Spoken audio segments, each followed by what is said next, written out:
Bonjour à toutes, bonjour à tous et bienvenue dans l'école du futur. Au programme aujourd'hui, 7, c'est son chiffre fétiche ou plutôt celui qu'il a fait connaître sur YouTube. Géographie, histoire, géopolitique, Doc7 peut littéralement tout nous expliquer. Ce sera notre influenceur à suivre aujourd'hui. Moi, c'est mon influenceur de tous les jours en fait. C'est Gaël Musquet, Gaël qui a une idée derrière l'attaque. Et aujourd'hui, Gaël, avec toi, on va voir que les robots sont au pouvoir. Ou plutôt, on va comprendre de quel système d'exploitation ils ont besoin pour pouvoir justement avoir ces pouvoirs en question. Complètement, on a parlé des systèmes d'exploitation de nos ordinateurs, de nos tablettes, de nos ordinateurs. Et en fait, les robots aussi, qui nous aident au quotidien, sont dotés de systèmes d'exploitation qu'on va découvrir avec Ross aujourd'hui. Absolument, notre question du jour. Sans études, sans emploi ni formation.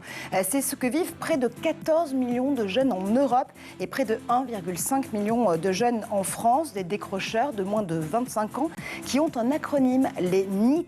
Et si pour les aider à raccrocher, on misait justement sur la passion, si on leur redonnait le sens des études et le sens de leur futur métier, qu'est-ce que nos invités ont à proposer en termes de solutions? Ils en ont justement et elles en ont. Marianne Tostivin, vous êtes la coprésidente d'Horizon Jeux Vidéo Île-de-France, également associée au studio Gamabilis qui crée des jeux à impact et vous lancez le programme Avenir en jeu. Bonjour à vous. Bonjour. Et on est aussi en compagnie d'Alain Assouline, président de Webforce 3. Alain, vos écoles, 50 écoles sur tout le territoire français pour former au métier du numérique. On y revient avec vous. Bonjour. Bonjour. Mais d'abord, focus. Si je vous dis qu'il est franco-belge, qu'il est né en Guyane et que sa facilité à rendre drôle et intéressant les faits insolites pourrait faire pâlir un certain 007, vous me répondez Doc7, bien sûr, accro au chiffre 7 pour le plus grand plaisir de ses 2,2 millions d'abonnés. Edouard Deniau vous dévoile 7 infos sur notre influenceur du jour. Grâce à lui, le chiffre 7 n'aura plus aucun mystère. William Van de Walle, alias Doc7, est un célèbre youtubeur et vulgarisateur à la tête de la chaîne du même nom. Sa spécialité, des vidéos éducatives sur l'histoire, la géographie, la géopolitique, les sciences ou encore les faits surprenants, toujours vus par le prisme du chiffre 7. Avec des titres comme 7 tentatives d'assassinat ratées, 7 histoires effrayantes mais véridiques ou encore 7 des pires désastres écologiques, il attire toujours plus de curieux. Lancé en 2015, Doc7 cumule plus de 365 millions de vues sur YouTube et plus de 2 millions d'abonnés. Très illustré et sur un ton plutôt comique, Doc7 réalise des vidéos toujours documentées et idéales pour parfaire sa culture générale. Aujourd'hui, on se fait l'inverse. Cette tentative d'assassinat ratée qui aurait pu changer l'histoire. Ça ressemble fortement à un pléonasme, tentative ratée, mais c'est pas bien grave. Allez, c'est parti.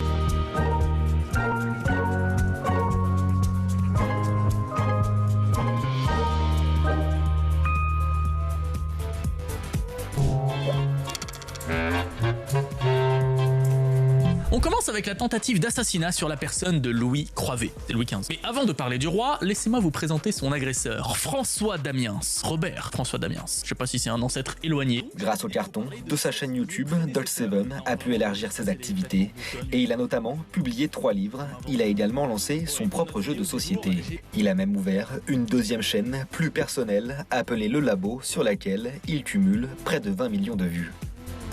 Et tout de suite, on vous dévoile 7 solutions, 7 infos en tout cas positives sur la façon dont on peut faire raccrocher les populations de jeunes décrocheurs avec nos invités. C'est le Talk. Et en plateau avec nous pour en parler, Marianne Tostivin, vous êtes la coprésidente d'Horizon Jeux Vidéo Île-de-France, également associée au studio Gamabilis pour créer des jeux à impact. Alain Assouline, président de Webforce 3. Messieurs, dames, avec vous aujourd'hui, on a envie de voir le verre à moitié plein parce que oui, il y a en effet ce phénomène massif, majeur, de jeunes décrocheurs sans emploi, sans formation, sans études, ce qu'on appelle les NEET, N2ET, cet acronyme anglophone. 14 millions de moins de 25 ans dans ce cas en Europe, 1,5 million de jeunes en France, en tout cas les chiffres, Alain, qu'on a réussi à regrouper tout au long de ces saisons. D'abord, le phénomène des NEET, il est lié à quoi ? Alors, il est lié à quoi ? Il est lié probablement au fait que bien souvent, ce qu'on constate, c'est que le type d'enseignement, la méthodologie d'enseignement, la façon dont l'enseignement est donné ne leur convient pas. Bon, il y a ça, et puis il y a aussi bien souvent, parce que quand même, bien souvent, c'est l'environnement social qui est déterminant, c'est que il y a une sorte de décalage entre l'école, le collège et ce qu'ils vivent à la maison, ce qu'ils vivent dans le quartier. Et donc, à un moment donné, alors, il y a plein de raisons.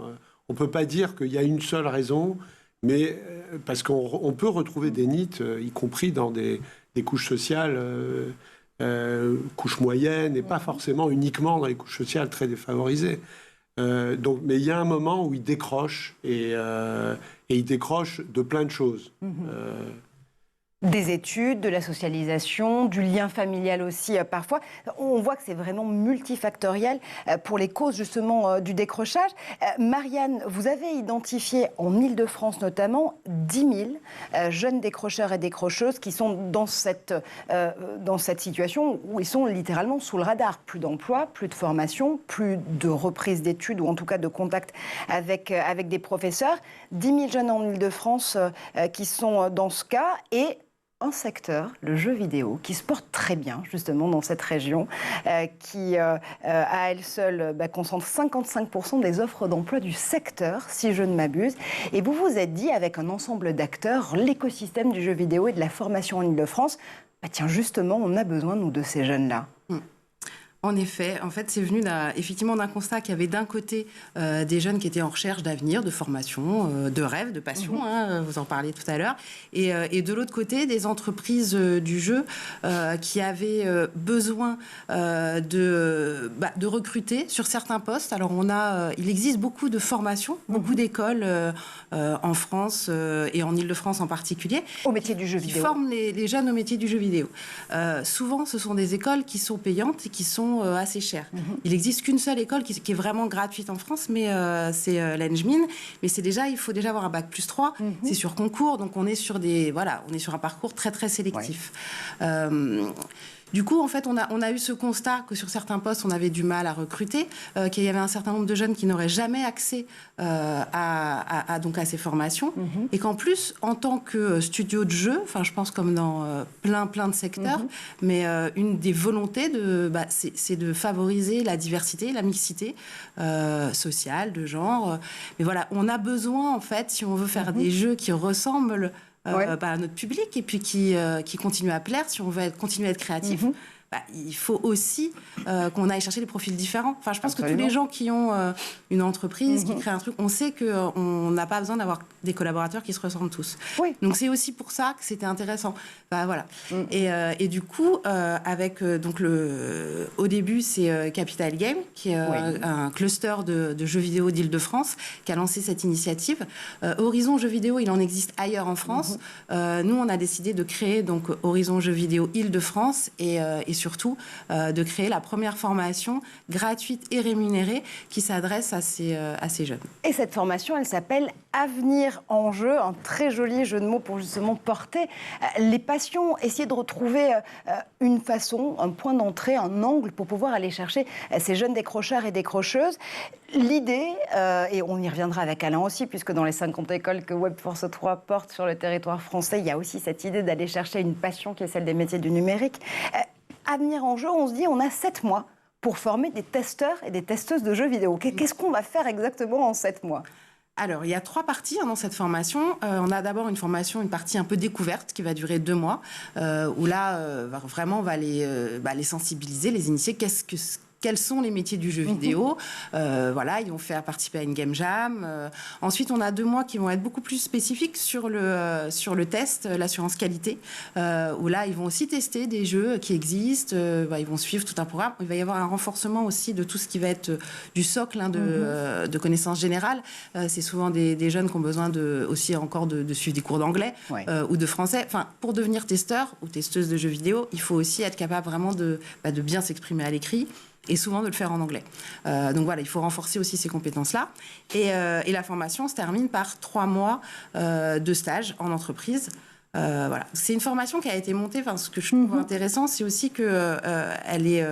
Donc nous, on est là en tant que, Capital Game d'abord. Pour justement, il y a toutes les entreprises qui sont là pour financer, mais aussi pour trouver des débouchés et offrir des stages à ces jeunes. Mais en amont, pour tout ce qui va être ingénierie pédagogique et suivi, on travaille avec l'école de la deuxième chance, que vous connaissez sans doute. Absolument. Isart Digital, qui est une école du jeu vidéo qui est très, très reconnue, qui existe depuis une vingtaine d'années. On a également le CNAM Engmin qui participe et Play in Lab, qui est un studio, une coopérative de tests qui existe depuis plus de 10 ans. Et tout l'enjeu, ça a été de mettre tous ces gens-là autour de la table pour construire cette formation et qu'elle soit vraiment adaptée, pointue sur le domaine du jeu vidéo et en même temps adaptée à ses publics. Et c'est là qu'on avait besoin d'un acteur comme l'école de la deuxième chance. Et on voit que c'est tout un écosystème qui s'est donc mis en branle, si on veut dire, a commencé à travailler ensemble pour pouvoir concevoir cette formation à venir en jeu, faire du sur-mesure, en fait, à un moment où on ne propose plus du sur-mesure à ces jeunes qui ont complètement décroché, Alain. C'est là la clé aussi du succès, c'est le fait de leur dire on va vous aider à raccrocher parce qu'on est là pour vous et qu'on s'adapte aussi à vos besoins, à vos envies. En fait, c'est tout à fait ça. C'est-à-dire qu'il faut leur donner une perspective. Et bien souvent, les parcours de formation qui durent plusieurs années, c'est des choses qui sont beaucoup trop loin. Ils ne voient pas le bout du tunnel. Donc déjà, leur donner une perspective dans un métier, en plus dans un métier dans le jeu vidéo, donc évidemment, c'est quelque chose qui va les intéresser. Et ensuite, oui, il y a le fait d'arriver à monter des groupements d'acteurs. Ça, c'est très important. Enfin, nous, on a monté un dispositif qui s'appelle Fabrique ton parcours, où on a mis on a mis ensemble un CFA des métiers de bouche, le CREPS qui forme au métier de l'animation sportive, et puis Webforce 3, des associations d'insertion dans les quartiers, l'association des femmes des quartiers nord de Marseille, des associations, etc. Et ça permet comme ça, parce que les NIS, il faut aussi les trouver. Oui, c'est-à-dire qu'on rappelle que ce sont des jeunes, des moins de 25 ans, qui sont totalement sous le radar. 1,5 million en France, 10 000 rien qu'en Ile-de-France. Comment est-ce qu'on arrive justement à les retrouver ? Ils sont perdus entre les mailles du filet. Nous, c'est un enjeu, vraiment, pour sourcer ces jeunes. Parce que nous, là, on cherche, on va former 25 jeunes sur cette première session. L'idée, c'est que cette formation, elle soit réplicable. On ne veut pas faire juste une fois. On veut vraiment, après, former des gens pour qu'on puisse la répliquer un peu partout en France. Mais oui, sourcer ces jeunes-là, c'est pas simple. Du coup, là, c'est vraiment plus l'école de la deuxième chance qui travaille là-dessus. Et qui peut réussir à identifier les bons talents pour vous rejoindre. C'est aussi pour ça que je suis là, c'est parce qu'on a vraiment besoin de relais pour que les jeunes soient au courant, en fait, et puis que les gens qui sont susceptibles de les aiguiller vers nous le soient aussi, parce que il faut que l'information soit partagée. Ouais, l'accès à l'information, Alain, c'est peut-être d'ailleurs le premier défi pour ces jeunes, savoir qu'en effet, des solutions, des initiatives, des programmes leur sont accessibles et proposés. Oui, on les appelle les invisibles. En fait, c'est ceux qui ne veulent pas les voir, qui disent qu'ils sont invisibles. Ils sont là, ils sont dans les quartiers, ils sont présents. Donc c'est vrai qu'il faut trouver le moyen avec les associations qui sont dans les quartiers, avec les missions locales, etc., mais aussi avec du marketing digital, parce qu'ils sont aussi sur les réseaux sociaux, d'aller les chercher là où ils sont. Les chercher là où ils sont, pouvoir leur proposer, j'imagine aussi sur les réseaux sociaux, un point d'entrée pour pouvoir savoir où rejoindre Avenir en Jeu, où rejoindre Webforce 3 par ailleurs. Ce qu'on se dit aussi en vous écoutant, c'est qu'il y a un maillage, mais c'est un joli lapsus, mariage et maillage territorial qui est extrêmement important. L'Île-de-France pour Avenir en Jeu, Webforce 3 pour l'ensemble du territoire, mais vous parliez, Alain, spécifiquement d'une des actions que vous menez à Marseille. C'est important de montrer aussi au territoire, qu'on est là pour eux, qu'on ne débarque pas, si j'ose dire, en terrain conquis, mais qu'on est là aussi pour accompagner justement l'ensemble de l'écosystème de formation professionnelle, des industries que vous représentez côté numérique et jeux vidéo, de montrer qu'il y a de la cohérence dans tout ça. Oui, alors je mets juste une petite... Nous, c'est pas toute l'Île-de-France pour cette première session, c'est Paris et le 93. C'est vraiment, voilà, c'est là où on recrute. Oui. Pour l'instant, on a, voilà, c'est au cas où il y a des jeunes qui entendent et Bien qui sûr, soient dans un autre département. Oui, je pense que c'est important de s'appuyer en fait sur les acteurs locaux qui connaissent ces jeunes, parce que nous, on n'a pas du tout cette connaissance-là. Enfin, moi, dans l'industrie du jeu, on n'a pas on n'a pas ces compétences-là, ni de réinsertion. Parce on en parlait tout à l'heure, mais moi, je découvre un petit peu cet univers, et je découvre d'ailleurs des gens qui sont vraiment engagés et passionnés. On parlait de passion aussi. C'est ceux qui travaillent, auprès des jeunes. Souvent, enfin, moi, ce que je remarque. Oui, bien sûr. En fonction des émissions ou en fonction des événements où je peux me rendre, souvent les parents sont aussi à la recherche de solutions pour aiguiller, en tout cas orienter leurs enfants.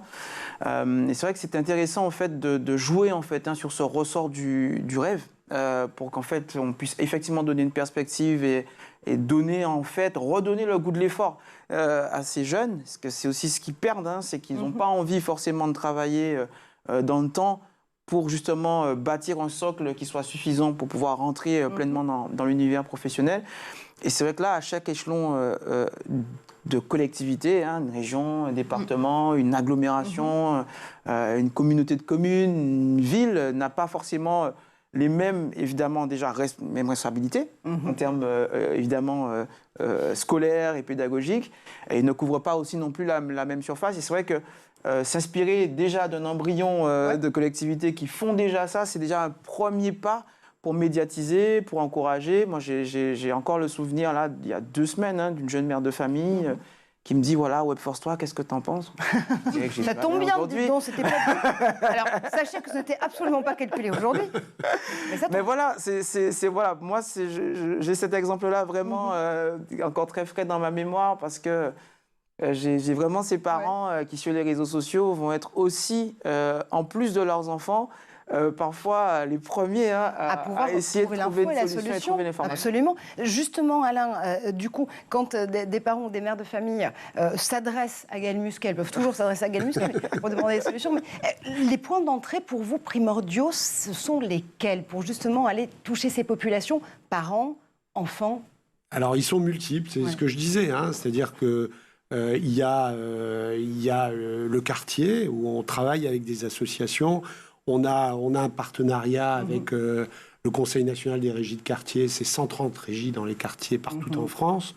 On a un partenariat avec Paulès, qui est en Île-de-France extrêmement implanté dans une dizaine de quartiers. Donc il y a ça.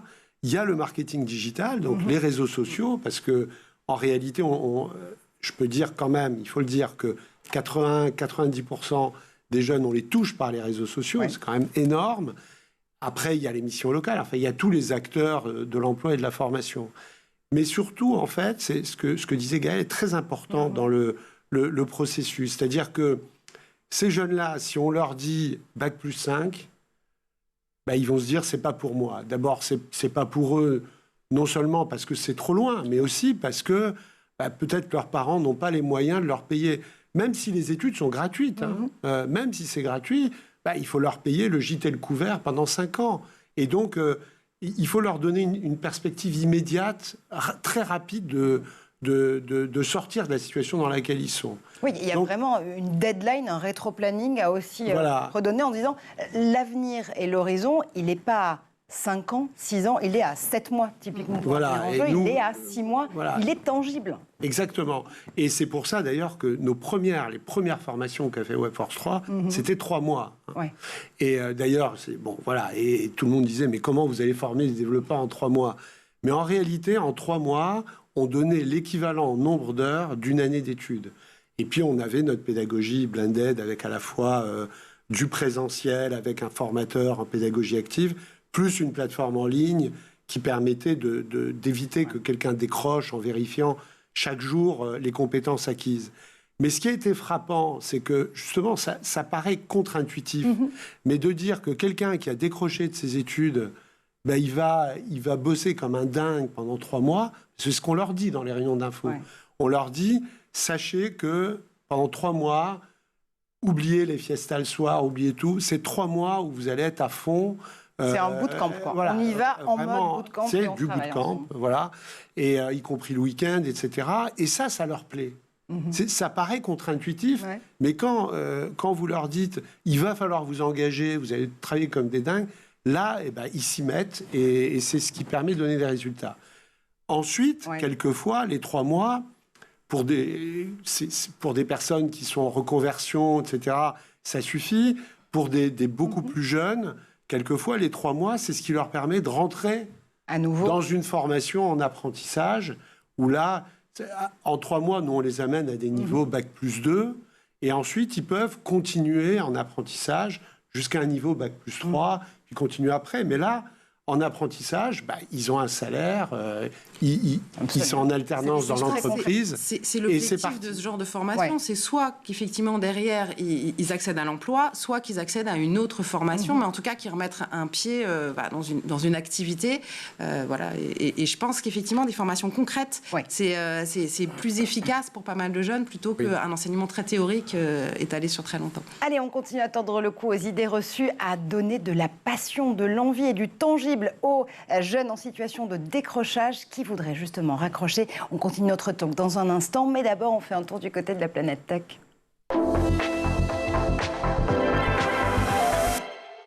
Et c'est le Zap avec Édouard Degnaud.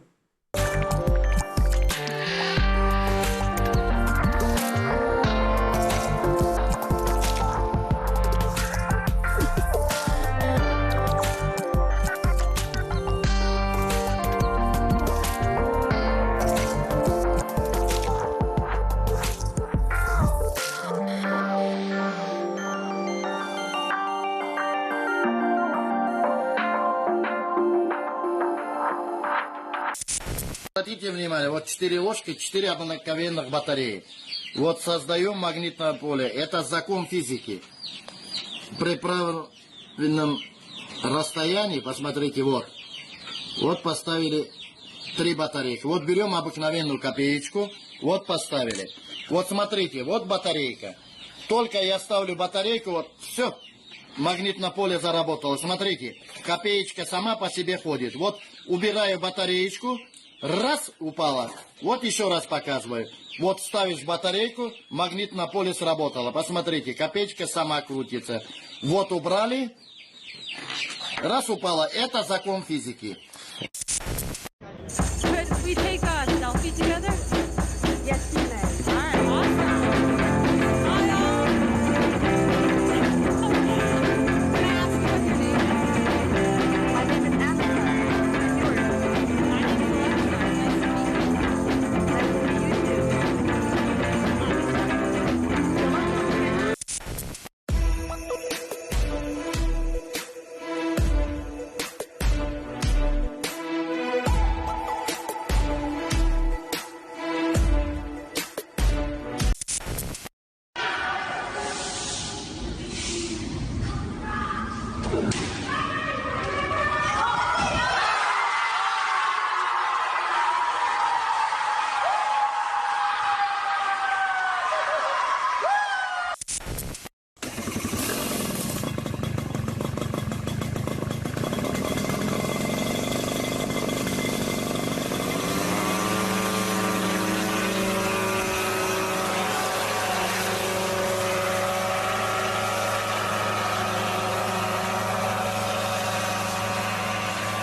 De retour sur le plateau de l'École du Futur, toujours en compagnie de Marianne Tostivin. Vous êtes toujours coprésidente d'Horizon Jeux Vidéo Île-de-France et associée au studio Gamabilis, et d'Alain Assouline, le président mythique de Webforce 3. Oh si, on ne mégote pas justement sur le bien-être de nos invités ici sur ce plateau.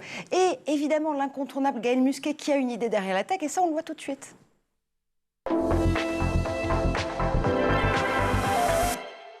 Et Gaël, avec toi aujourd'hui, on va comprendre pourquoi les robots sont de plus en plus au pouvoir, ou plutôt ce qui leur permet justement de pouvoir être toujours plus dans nos vies. Tout à fait, on va parler de ROS, R-O-S, pour Robot Operating System. C'est un système d'exploitation comme celui qui anime et qui habite dans nos tablettes, nos téléphones, nos ordinateurs, nos serveurs.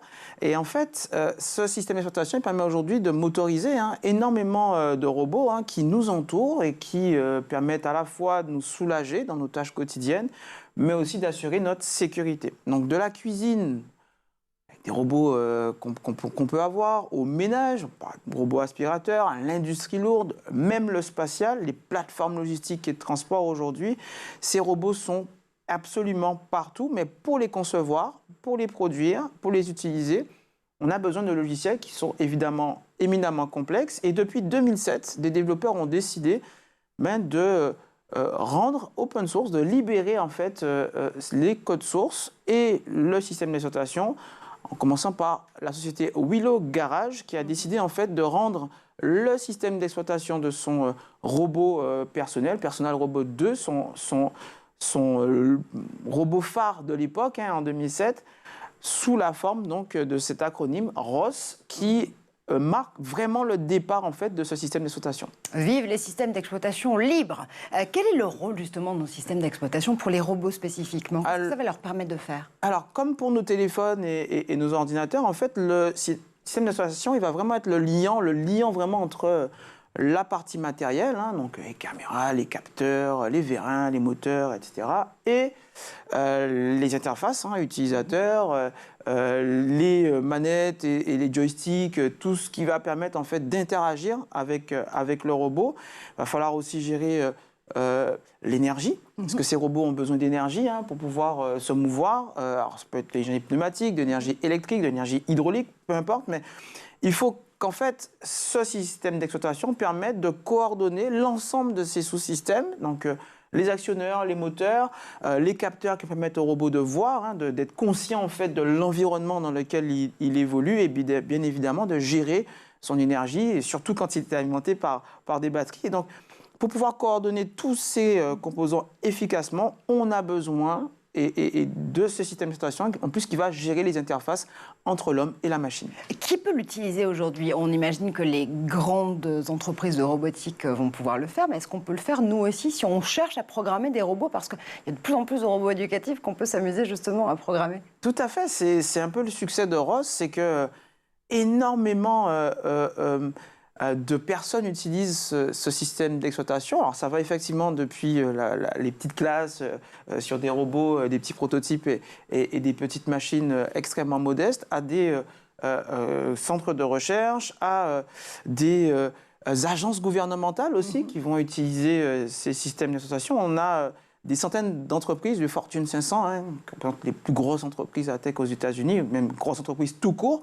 qui utilisent ce robot, ce système d'exploitation. On a la NASA même qui a utilisé ROS pour pouvoir envoyer un robot humanoïde de 136 kg dans l'ISS. On a plus de 70 robots supportés. Donc, le robot qu'on voit ici, c'est R2 pour les intimes, Robonaut 2, qui est justement là pour assister les astronautes sur les sorties extravéhiculaires. Donc, dans l'espace, qui sont dangereuses, mais qui permettent en fait de soulager, de porter des charges, mais aussi d'avoir des tâches répétitives qui ne sont pas très simples parfois à faire, en plus dans un environnement dans lequel on n'est pas forcément à l'aise dans l'espace. En fait, de ce petit robot que vous voyez aspirer les poussières chez vous jusqu'à R2, on voit que ce système d'exploitation, en fait, il est en train de rendre accessibles ces robots au plus grand nombre. On a une vraie popularisation en fait de ces systèmes d'exploitation, mais aussi de ces matériels,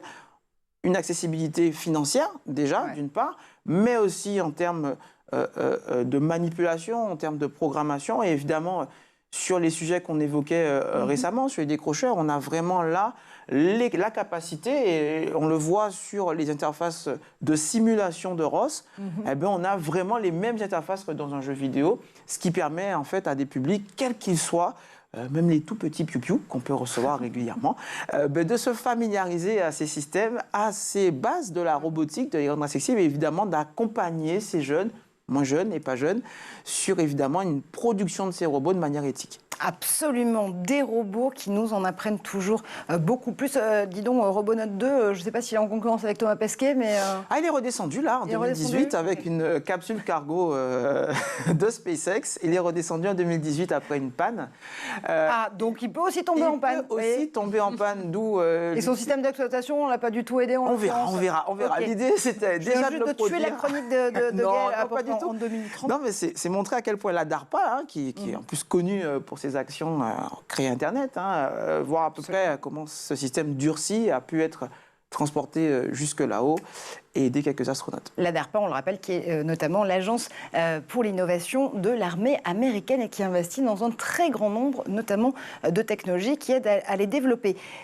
Marianne, Alain, quand vous entendez Gaël et quand justement on reprend cette histoire des systèmes d'exploitation qui nous aident à aller toujours plus loin avec de la technologie, on se dit qu'en effet c'est une bonne idée de pouvoir mettre ces technologies à portée de tous pour aussi se rendre compte que ça peut devenir des métiers, des carrières. Oui, et surtout... Pardon. Non, allez-y. Non, je disais surtout que... Enfin, ce qui est très intéressant, c'est que là où c'est vrai que dans les téléphones, dans les ordinateurs, on a plein de systèmes d'exploitation différents, là, il y en a un seul. Et du coup, ça permet une vraie continuité, ça permet aussi de l'interopérabilité, ça permet de... C'est vrai que ça permet, dès le plus jeune âge, de commencer avec cet environnement et puis d'évoluer le plus loin possible. C'est pour ça que c'est formidable. Et ce qui est aussi permis par le logiciel libre et les systèmes d'exploitation libres. Non, je trouve ça très intéressant de mettre les enfants dès le plus jeune âge, en fait, un peu les mains dans le cambouis sur tout ce qui va être programmation. Parce qu'en fait, il y a de plus en plus de logiciels qui se développent pour le faire. Mais je pense que ça va faire partie des compétences qui seront un peu de base dans 20 ans. Aujourd'hui, ça nous paraît normal que tout le monde parle un peu anglais. Je pense que dans 20 ans, on ne sera pas tous des développeurs, mais être capable de lire une ligne de code ou de comprendre un petit peu comment on interface comment justement on utilise un système d'exploitation, tout ça, ça va être des choses qui vont faire partie du savoir de base. Et le fait encore une fois, d'y arriver par le concret et pas par une approche théorique, je pense que on peut séduire un public beaucoup plus large et peut-être provoquer des vocations. Oui, complètement. On a d'ailleurs, sur une précédente émission, montré à quel point souvent ces jeunes publics ont tendance parfois plus facilement à se confier à un robot. Nao, d'ailleurs, le robot Nao. C'était une émission sur la santé mentale et le bien-être, justement, des enfants. Et une étude très récente, notamment portée par le Danemark, montrait en effet que les enfants avaient plus de latitude à se confier à un petit robot Nao pour leur dire exactement ce qui se passait dans leur vie et dans leur esprit qu'à des personnels de santé humains. Et donc Nao, le système d'exploitation de Nao, c'est ROS. D'où l'importance justement de rendre ces interfaces. Là, en l'occurrence, on n'a pas de clavier, de souris pour parler à Nao. Mais ces jeunes publics, déjà, on peut les accompagner justement, là, en l'occurrence, sur quelque chose de très concret sur la santé mentale, à avoir évidemment un avenir plus radieux. Allez, on continue à garder les mains dans le cambouis, justement, du jeu vidéo, du numérique et de ces métiers qui sont des véritables drivers pour aider les jeunes décrocheurs et décrocheuses à raccrocher.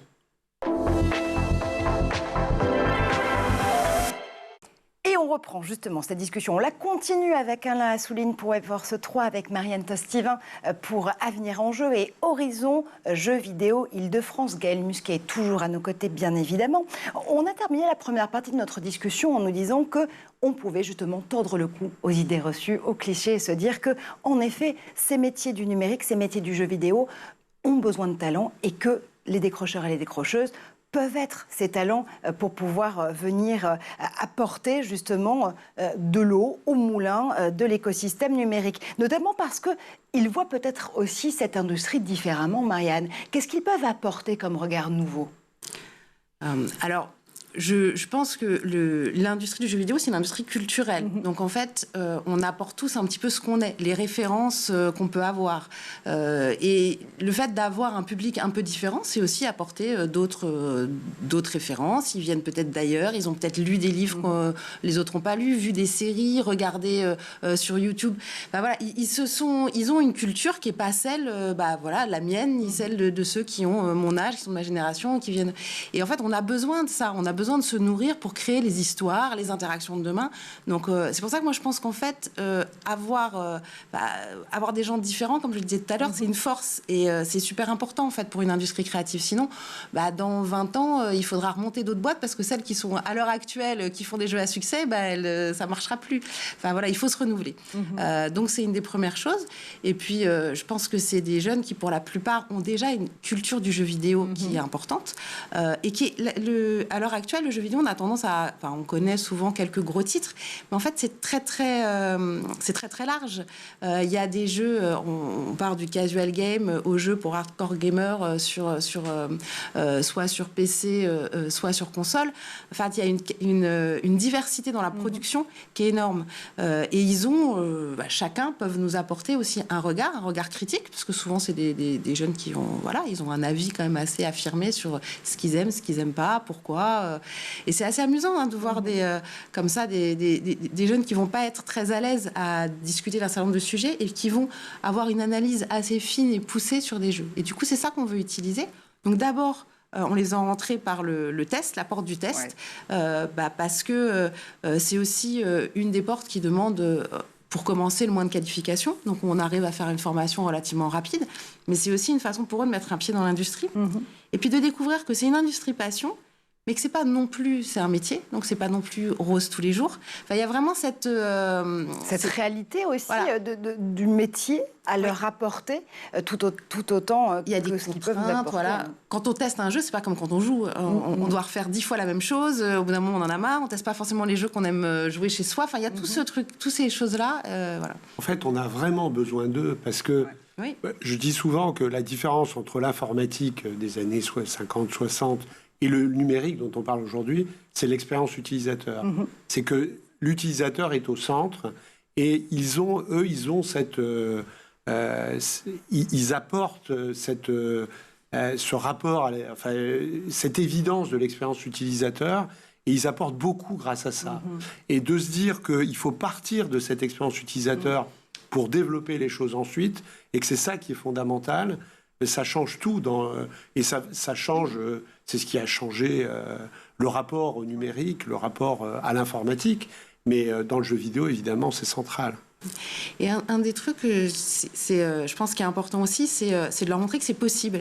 Parce que je pense qu'il y a aussi un gros... on parle le plafond de verre, souvent. Oui, en fait, ils y jouent, ça leur paraît pas... ils se disent pas, je pense qu'il y a beaucoup de jeunes qui se disent pas, mais en fait... je pourrais en faire mon métier. Et c'est aussi l'objectif de cette formation, c'est de montrer que c'est un métier qui est accessible et qu'il y a... en plus, il y a vraiment du travail dans le jeu vidéo en France. Absolument. On le rappelle, encore une fois, des chiffres qui sont évidemment toujours aussi étincelants pour le jeu vidéo en France et les studios français qui brillent, notamment à l'étranger. Et puis ce secteur du jeu vidéo qui est en croissance, taux de croissance de l'effectif par an, 16%. Vous pouvez être 16% de talent à rejoindre justement l'univers du jeu vidéo chaque année. C'est ce qui est très fort aussi d'ailleurs, Alain, dans la proposition de Webforce 3, c'est se dire que chaque formation, chaque solution, chaque programme, il est professionnalisant. Il y a une profession, il y a un métier à la clé. Exactement, oui. On a vraiment à chaque étape, l'idée c'est ça, c'est de dire qu'à chaque étape, il y a un métier. Qu'on soit sur un titre professionnel, bac ou bac plus 1, il y a un métier, bac plus 2, il y a un métier. Et rien n'empêche, en effet, de s'arrêter et de faire ce métier, et puis peut-être plus tard de reprendre, ou de continuer par l'apprentissage et d'aller encore plus loin. Et là, avec le temps, on a fini par balayer quasiment tous les métiers du numérique. On a les métiers de codeurs, donc développeur web, développeur d'applications. Et dans développeur d'applications, on aborde, on spécialise sur no-code, low-code, on a une spécialisation sur Symfony, spécialisation Java. Ensuite, on a les métiers de système et réseau, donc technicien système et réseau, c'est Bac plus 2, administrateur d'infrastructures sécurisées. Et on va proposer qu'il y ait un Bac plus 3, et on va proposer maintenant d'aller jusqu'à, en apprentissage, jusqu'à un bac+5 ingénieur cybersécurité où il y a des besoins énormes. Et puis après, il y a... Gaël peut en témoigner, en l'occurrence, sur la cybersécurité notamment. Mais là, on a 17 000 postes à pourvoir sur les métiers de la cyber. Donc effectivement, concevoir un système d'information, c'est bien, mais le sécuriser dès le début, c'est mieux. Et donc, il va falloir effectivement monter en puissance sur ces compétences. Et vraiment, l'idée, c'est de se dire que... c'est vraiment le fond du problème, c'est de se dire que aujourd'hui, il y a, par exemple, même ceux qui rentrent en fac, il y en a 30% la première année qui décrochent, 50% la deuxième année. Donc la question, c'est d'arriver à présenter une offre qui est qu'à tout moment, parce que quand ils sortent à bac+2 de la fac, ils n'ont aucun métier. Donc l'idée, c'est de se dire comment il y a toujours une solution pour avoir un travail, rentrer dans un métier. C'est ça qui va permettre de maintenir une mobilisation et de se dire que ce que je suis en train de faire, c'est pas pour rien. Même si, il faut le dire, quand on apprend, c'est jamais pour rien. On n'apprend jamais pour rien, bien évidemment. Mais quelquefois, pour des jeunes, ils ne voient pas la finalité. Il faut remettre de l'envie, il faut remettre ça du les concret. démobilise. Absolument. D'ailleurs, c'est très fort aussi du côté d'Avenir en Jeu, parce que cet accompagnement socio-professionnel, il est là pendant les 7 premiers mois de formation, sur les 25 premiers testeurs et testeuses de jeux vidéo que vous allez aller chercher en Ile-de-France, à Paris notamment, et dans le 93. Et puis, il y a l'idée de se dire qu'on va les suivre ensuite, ces talents qu'on vient de former en 7 mois. On va pouvoir continuer à les aider dans leur carrière, dans l'univers du jeu vidéo. Oui, tout à fait. L'idée, c'est vraiment d'être capable, bien sûr, pour ces jeunes individuellement, d'être capable de suivre leur parcours et de s'assurer qu'ils sont réinsérés, soit dans une formation, soit dans un métier. De voir aussi peut-être que certains vont rentrer par le jeu vidéo et vont le test de jeu vidéo et vont partir sur du test dans d'autres domaines du numérique. Mais c'est aussi pour nous un enjeu important, c'est d'être capable d'évaluer la pertinence de la formation qu'on propose. C'est la première année qu'on le fait. Donc, on a essayé de mettre toutes les chances de notre côté pour que ça fonctionne bien, que ce soit efficace. Mais on sait que toute formation, il faut l'améliorer. Et moi, c'est un truc qui me tient vraiment à cœur, la question de mesurer l'impact. C'est aussi ce que je fais chez Gamabilis, mais c'est d'être capable de voir à 6 mois, 1 an, 2 ans, où est-ce qu'ils seront. Est-ce qu'on a vraiment eu une influence positive sur leur parcours? Et est-ce qu'on leur a permis là aussi à chaque étape. Voilà. Alors, mesurable, et puis se dire éventuellement, et c'est là que c'est intéressant d'être en réseau, d'échanger, c'est qu'ensuite ils pourraient raccrocher autre chose. Formation. Par exemple, on a une formation sur Unity qui est l'environnement de développement de tous les petits studios. Oui, puis de tous les petits studios de jeu, en fait. Il y a et du futur du métavers aussi. Voilà, on a une formation qui a un niveau bac+3 qui est sur l'environnement Unity. Et donc, on pourrait accueillir ces personnes. Par le test, ils vont pouvoir se dire, tiens, j'aimerais bien créer et pas simplement tester. Et donc, voilà. C'est ça. En fait, l'intérêt de passer par le test, c'est que c'est vraiment un poste sur lequel il n'existe pas vraiment de formation. Donc, les entreprises du jeu, il y a un vrai enjeu à recruter des gens qui font du QA test. Souvent, on se retrouve, moi la première, à prendre des gens qui viennent de la conception, qui ont des formations de game designer et à qui on fait faire du test. Il n'y a pas vraiment de formation spécifique au jeu vidéo. Et le test dans le jeu vidéo est un peu différent du test d'application. Voilà, on a des contraintes autres. La question de l'expérience utilisateur, elle est un petit peu différente. Mais voilà, c'est une façon de les faire rentrer et effectivement... C'est du tangible, c'est du win-win à la fois pour les entreprises qui vont accueillir ces futurs talents et à la fois pour ces talents en devenir décrocheurs, mais qu'on permet de faire accrocher à ces métiers du numérique et du jeu vidéo.